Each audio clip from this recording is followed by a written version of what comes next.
Hey, what's going on, everyone? How you guys doing? My name is Matt Jarbo. This is $3 Theater, and today's going to be an interesting day because we're seeing the start of the end, the beginning of the end in some aspects of movie theaters. And it's not something I say lightly. It's not something I say jovially. It's the truth because of where we find ourselves right now. So, this is an article coming in from Cineworld CEO that says Netflix tried to take it. Sorry, it says that Universal tried to take advantage of the global health crisis to break theatrical release window. Now, this is all about Trolls World Tour. This movie has done apparently quite well. $100 million worth in VOD rentals. In fact, last night I was doing a food delivery and I pulled up on a house and I could see in their window and they were watching a VOD of Trolls World Tour while they waited for their food to arrive. I mean, this is something now that during this whole situation is going to be talked about quite a bit. It's going to be very much talked about. And so obviously we're in a situation right now where it's going to have some ramifications, so to speak. But let's take a look here at Cineworld CEO. Now, Cineworld CEO, by the way, Cineworld is who owns Regal Cinema. So if you saw the headlines yesterday of Regal joins AMC in banning Universal movies, right? Because there was that whole big hubbubaloo from yesterday, which we all know is a load of crap, by the way. That's the whole thing. This is Regal's parent company. Now, it says here, in a statement sent out Wednesday by Cineworld CEO Mookie Greidinger, okay, he continued with the negative feelings started by AMC, saying went on to highlight a message he sent to Comcast chairman Brian Roberts after Universal announced that Trolls World Tour would be released in breach of the theatrical window. Saying here that nice words from your team are worthless if we cannot trust you as a partner. This is saying here that he's explaining that Cineworld's other partners had called the exhibitor in a timely manner and explained that they wanted to shorten the window for movies already released and had reassured us that there would be no change to their window policy once business is resumed. So what he's referring to here is that other studios had contacted not only Cineworld but AMC and contacted them to say, listen, during this whole pandemic situation, we are right now not going to be, we're going to be shortening our windows a bit. In the case, but we're going to be working with you. Don't worry. We reassure. Remember, there's a lot of hubbubaloo about Mulan or Black Widow getting put to streaming early, which was very quickly shut down. It was very quickly shut down because it was there. No, those movies haven't come out yet. Trolls makes sense to already come on out, to be honest with you. And the reason why is just to give you guys a quick background. Trolls, when it released in 2016, didn't do the greatest theatrically, but it found a solid home on Netflix. So much so that DreamWorks put out a Trolls holiday special, I believe in the winter of 2017, and then they put that on Netflix. They also did 4 seasons of a show called Trolls: The Beat Goes On, also on Netflix, and it's actually a pretty solid animated show. My daughter really likes it. So there was a lot of love for Trolls coming off of Netflix, and so it made all the sense in the world for Trolls World Tour to go to VOD. Now, Cineworld is claiming here that Universal's move of releasing Trolls World Tour without a theatrical window is completely inappropriate and certainly has nothing to do with good faith business practices, partnerships, and transparency. The statement also said that in the future it would be not showing movies that fail to respect the windows, as it does not make any economic sense for us, which, let's be fair, that is absolutely realistic, and that is true. It doesn't make any economic sense in order to show those movies in those theaters if the release window is going to be that short, or it's not going to happen at all. So these comments are coming in one day after NBC Universal CEO Jeff Shell caused an uproar after claiming that the success of Trolls World Tour, which took home an estimated $100 million in VOD rentals in the first 3 weeks, would see it change its release strategy after the global health crisis began to settle down. As a result, Universal found itself slammed by North America's National Association of Theatre Owners and Europe's International Union of Cinemas, while AMC, which owns UK's Odeon Cinemas, retaliated by announcing that it would no longer carry Universal films. And of course, everyone was talking about this today. Oh my God, Universal is so screwed, AMC. Yeah, whatever, man. It's a load of crap. It's an absolute load of crap is what it is, right? Because they're not going to do it. They're not going to do it. They're not going to sit there and not put these movies out there. So we're not just talking about, movies like The Invisible Man and and what the Hunt, right? Which ultimately did okay. They did fine, but they're not the ones you got to worry about. The ones you got to worry about are what's going to be coming out next year.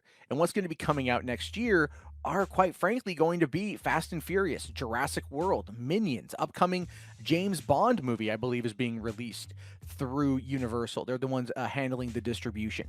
You've also got Halloween for Bloomhouse. Bloomhouse movies do pretty well. I put together this meme last night because I think it summarizes it pretty well. AMC theaters and AMC boycotting Universal. Obviously, a bit of a joke, but it's true because AMC is having itself a hell of a time right now. It is. It's having itself a hell of a time, mostly because it's filing for bankruptcies. What's going to be going on next? But anyway, what I want to talk about real quick is I want to dive into the why this is happening. I want to dive into the why Regal and AMC and everything are going to be kind of jumping on board with this. And it actually boils down to one company, and that company is the National Cinemedia Group, right? This is America's Movie Network. This is them. Now, you probably don't know them by name, but you definitely know them. These are the people who handle all of the Nuvi pre-roll footage that we get at places like Cinemark and AMC and Regal. These are the guys who handle that annoying 20-minute pre-roll that we all don't like, but we're like, all right, we get there early, 20 minutes, at least it's something to watch. Okay, cool. And it's been going on now for decades, and people just don't care about that because they don't want to see it. And it's also like, do you care about Perry Nemiroff from Collider being on there? I don't. I mean, good for her for getting out to that kind of audience, but I don't care. Anyway, this is what it boils down to. National Cinemedia is America's largest cinema advertising network, saying we connect brands and audiences. Over 750 million highly engaged moviegoers a year, top theaters across the U.S. And then, would you like to see it? Let's talk about it.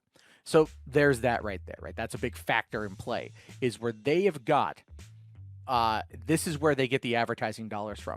So if you think about when a movie theater does its breakdown, but what we talk about more often than not, what we talk about is that they make their money via concessions, which is predominantly true.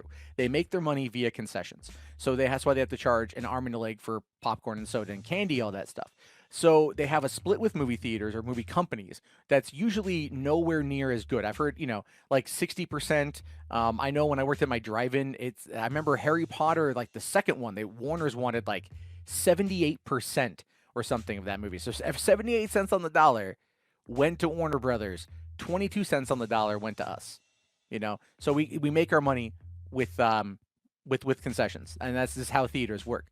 But not only that, but this National Cinemedia place, they put all these advertisements in theaters, right? They put all these advertisements in theaters, and these advertisements make the theaters money. Now, that's the reason why there's been that long-standing conversation about whether or not AMC and Regal are owned by the same company. They're not. They're both on the New York Stock Exchange. They're separate companies. They're separate entities. But when you think about where things are with this connection of National Cinemedia also handles all the Fathom events. They handle a lot of those events. I was always kind of wondering who handled that. I didn't know. Now I know. It's National Cinemedia. They're the ones that handle all those events. And this is the biggest problem. It's National Cinemedia that I think is really heavily pushing a lot of this, right? And I think they are. I think they're lobbying the companies because this is that connection, right? This is where the tip meets the tip. And so what we can see here is that a lot of these companies, both of these companies, and I'm sure Cinemark and Landmark and a bunch of these other smaller chains, they want to get back to work. They want to get people in, but they know things right now are going to be a little bit difficult. Studios need to make money to keep producing content. If they can bypass the theatrical experience, then it's, and the thing is, this has been talked about for years now. As I've talked about before, go back to 2013, The Hangover Part 3. Warner's was pushing the concept of day and date release for Hangover Part 3 back in the summer of 2013. It's been 7 years. So these are things that have been on the mind of studios for quite some time. The proliferation of Netflix and Amazon and Disney Plus and all these things, they absolutely make it easier to do. They make it insanely easy to do nowadays. And even in many cases, like in the case of Netflix or Trolls World Tour, absolutely profitable.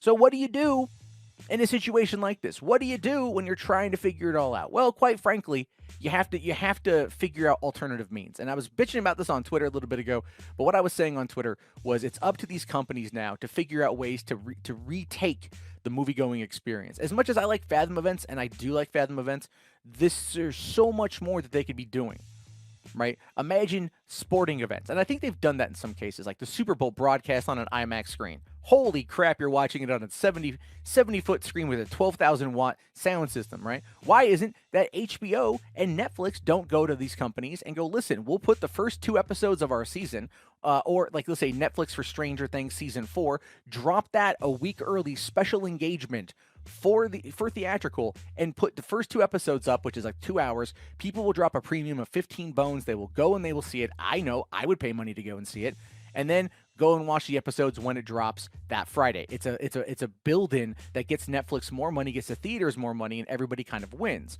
Why didn't HBO put the Game of Thrones series finale, or like the final 2 episodes, on the big screen? Why not have it in an IMAX presentation? You know how much money they would have made? And I know if you might argue in the comment section, but wait, no, but the series finale was garbage. Blah, blah, blah. At the time, no one knew that, dude. There were still 19.5 million people who watched it on HBO. There were 19.5 million people who watched it on HBO. You know how many people pirated the series finale of Game of Thrones?